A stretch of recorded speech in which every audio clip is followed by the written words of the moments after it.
When we started off back a little while ago, I got exactly the answer to the question that I was looking for when I asked you how you got to be Pete Seeger and what your influences were. And I think in describing your father, I think he really set up a kind of framework and structure for your whole life. He gave you an interest in music and also an interest in moving the world forward socially and politically and making it a better world. It was fascinating hearing about the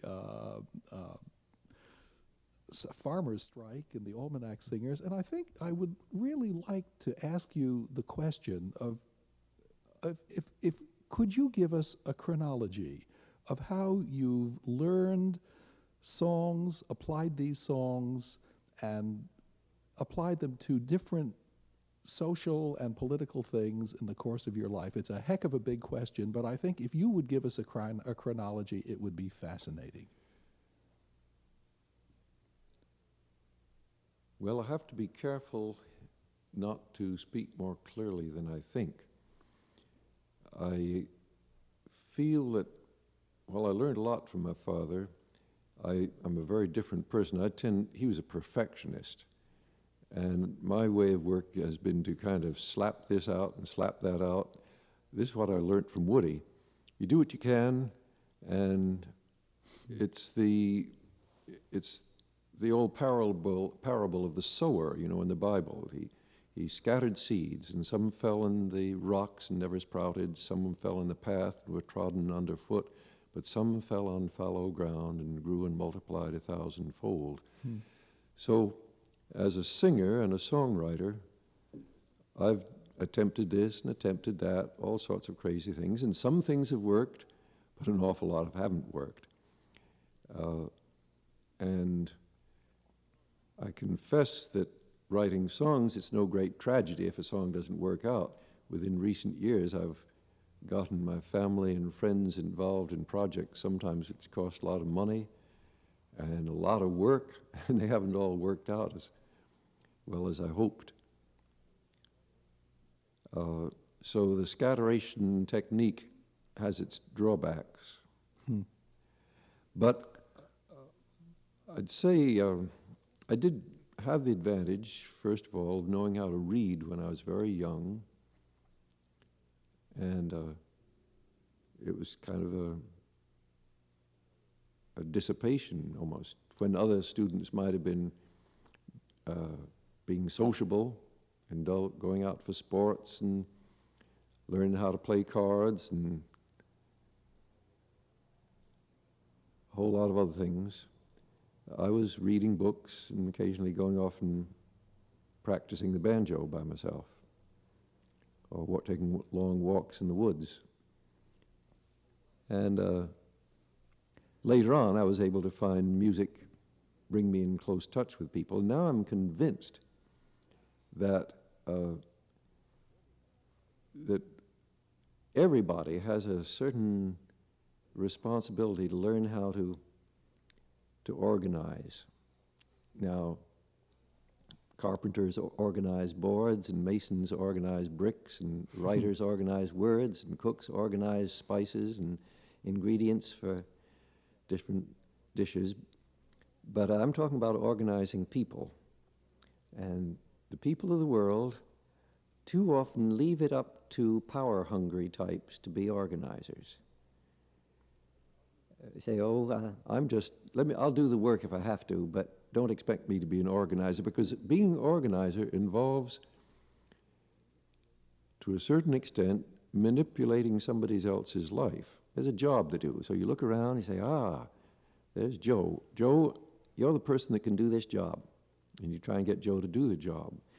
Now, a lot of people say, I don't want to tell Joe to do this job. If Joe wants to do it, let him do it himself, but I'm not going to tell him. But somebody has to, or else the job doesn't get done by Joe. Somebody has to be an organizer, and whether it's in churches or unions or schools or businesses, whatever endeavor it is, somebody has to be an organizer. And I'm convinced that if good, honest, decent people aren't willing to be organized. You leave it up for the so-and-sos, the power-hungry, pathological types. And that's why the world's such a fix. So you might say it's the fault of ordinary, decent people that so many bad people become leaders.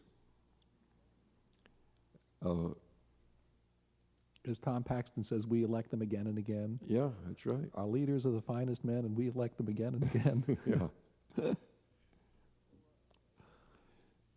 So I just kind of followed my nose, and when I met somebody who could teach me a lot, I hung around, like Lee Hayes, for example. Lee, as a writer, had a very low output. He wrote a handful of songs and a handful of short stories in his whole long life. But he was an absolute superb critic, a very thoughtful man all his life.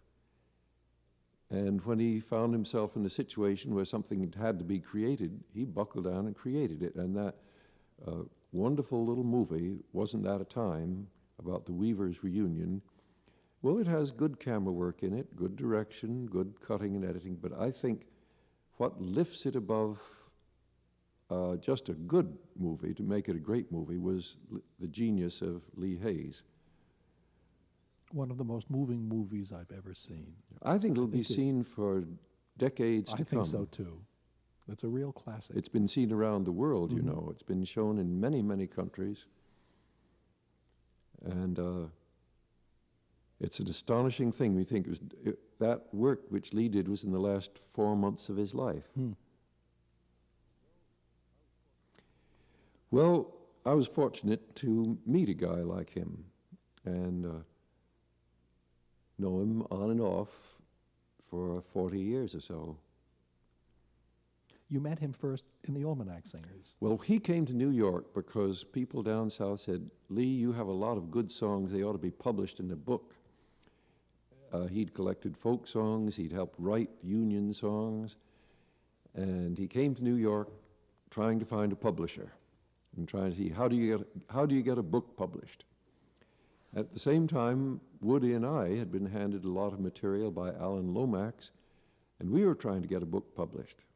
And it seemed to me that we ought to work together. And pretty soon we were singing together. Neither of our books got published at that time. After World War II, we started an organization called People's Songs, which later on became Sing Out magazine, and numerous books did get published. I was hoping you would get to People's Songs. What were your purposes? That's where I met you for the first time. I remember coming up to an office, I think on 42nd Street. It was about 2x4, and there was this fellow sitting in a tweed jacket and no tie, and that was you. I had met Bob Claiborne on a Columbus Circle sound truck singing "A Dollar Ain't a Dollar Anymore" and "Listen, Mr. Bilbo." And a friend of mine studied guitar with him. He introduced me to his guitar teacher. His guitar teacher told me about People's Songs. I went up to the office, and there you were in an old tweed jacket. I then I got a flyer about a hootenanny, which I think took place in Town Hall. I went to that hootenanny. I heard you, and I decided right then and there. I had heard you first singing Old Joe Clark when I was 8. I mean, yeah, I rounded round Hitler's grave, got turned on then. But then when I heard the songs, the People's Songs, at that hootenanny, and then again at the hootenannies on Irving Place, that were so exciting musically and tied in with what was going on in the world, and heard you play that banjo, I decided that I wanted to do that no matter what it took. It was exactly 40 years ago this month, late 1945, that Lee Hayes and I corresponded and said, you know, we should have an organization which can keep people like us in touch with each other all throughout the country. We had some friends on the West Coast, some in the Midwest, some in the South. And as soon as we could get together, we did, and in January of 46 formed an organization called People's Songs. The opening statement on our little monthly bulletin was, Songs of Labor and the American People. And we said, the people are on the march and must have songs to sing. Well, Things worked out pretty well for the first few months. We expanded, but then we rapidly ran into a thing called the Cold War, which was just starting to take off. And the unions that we wanted to sing and lead singing and help were in terrible factional disputes, which led in 1948 to most of the unions literally splitting themselves in half and throwing out some of their best organizers. Harry Bridges and the longshoremen were expelled from the CIO. Okay. The electrical workers and so on. The second thing, I used to sit down in my basement with an old wind-up phonograph listening to you sing the Song of Bridges, picking it on the banjo. That was an exciting song about that back then. Oh, the FBI is worried and the bosses, they are scared. They can't deport 6 million men they know. And we're not gonna let them send Harry over the seas. We'll fight for Harry Bridges and build the CIO. Next February, there's going to be a dinner party for Harry. He'll be 83 years old. My goodness. I'd like to be there. I don't think I'm going to be able to make it, though. It's way out in California. Well, People's Songs went bankrupt because we owed all of $3,000 and didn't know where we could get it. To a publisher, to a printer, I'll bet. Yeah. Yeah. And some back pay also. And for a year, the People's Songs Library was stored in the living room of where Toshi and I lived in Greenwich Village. She tells me that she was afraid the boxes of paper were going to fall down on our newborn baby.